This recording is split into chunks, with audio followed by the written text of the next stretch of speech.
Big boss Shanmukh వాళ్ళ brother ఉదంతంలో కేసులు, అరెస్టులు ఇదంతా ఒక ఎత్తైతే, ఇందులో నిన్న నేను ఒక అంశం ప్రస్తావించాను. ఆ అమ్మాయి గర్భవతి కావడం ఏంటి? ఈ దౌర్భాగ్యం ఏంటి? ఈ సెలబ్రిటీ ఇమేజ్ ఏంటి?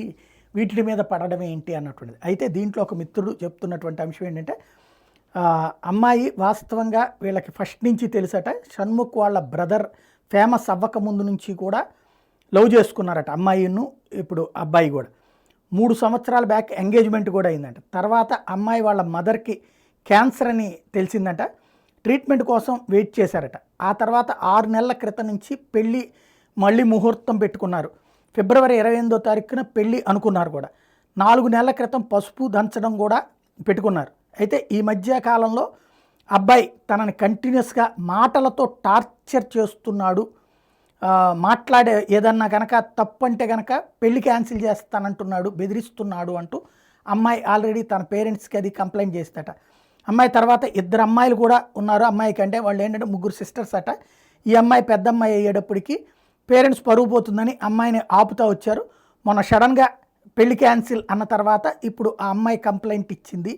అంటే ఆ అమ్మాయిని ఎప్పటి నుంచినో ఫ్రెండ్షిప్ ఉన్న అమ్మాయిని ఇట్లాగా మోసం చేశాడు అన్నటువంటి విషయం ఇప్పుడు ఏది వాళ్ళ షణ్ముఖ్ బ్రదర్ మోసం చేశాడు అన్నటువంటి విషయం ఒకటి బయటపడుతోంది.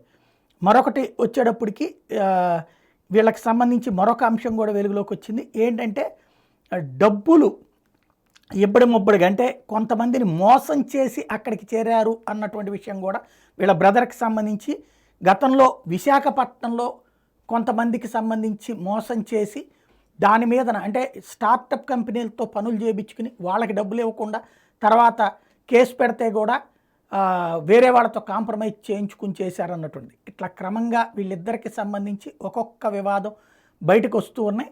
సెలబ్రిటీ ఇమేజ్ని అడ్డు పెట్టుకుని చేశారా అంటే అంతకుముందు నుంచి ప్రారంభమైన వాటిని కూడా ఈ ఇమేజ్ తర్వాత నాశనం చేసుకున్నారు. ఓవరాల్గా ఒక స్ట్రేచర్ మెయింటైన్ చేయడం కోసం అనైతిక ప్రమాణాలని పాటిస్తున్నారన్నటువంటి విషయం బయటపడుతోంది.